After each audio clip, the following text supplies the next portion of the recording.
Pemirsa, sebanyak 1.553 narapidana dan anak binaan di lapas dan rutan di Bali mendapatkan remisi khusus pada momen Hari Raya Idul Fitri 1 Syawal 1445 Hijriah. Dari jumlah tersebut terbanyak dari lapas narkotik Lapastik Bangli yang mencapai 558 orang. Kemudian 9 orang di antaranya dinyatakan langsung bebas.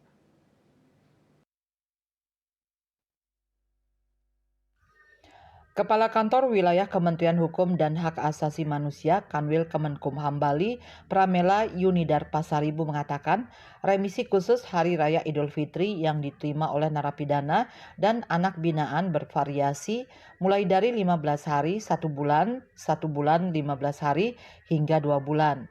Pemberian remisi dan pengurangan masa pidana merupakan wujud nyata dari sikap negara sebagai reward kepada narapidana dan anak binaan yang senantiasa selalu berusaha berbuat baik, memperbaiki diri, dan kembali menjadi anggota masyarakat yang berguna.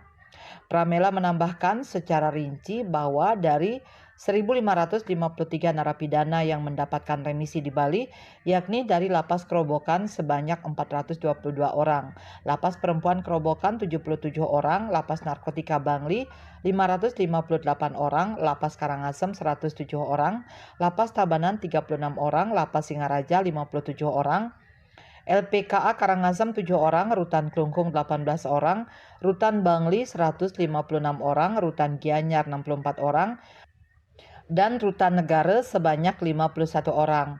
9 orang narapidana yang langsung bebas yakni 4 orang narapidana di Lapas Kerobokan, 2 orang narapidana di Rutan Klungkung, 1 orang narapidana di Rutan Gianyar, dan 2 orang narapidana di Rutan Negara. Kanwil Kemenkumham Bali berharap pemberian remisi Idul Fitri dapat menjadi dorongan bagi narapidana untuk terus memperbaiki diri dan mengambil peran aktif dalam program pembinaan baik di lapas, rutan, LPKA.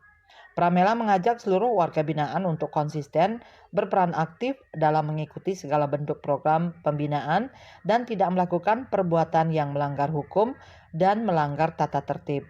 Miase Bali Post melaporkan.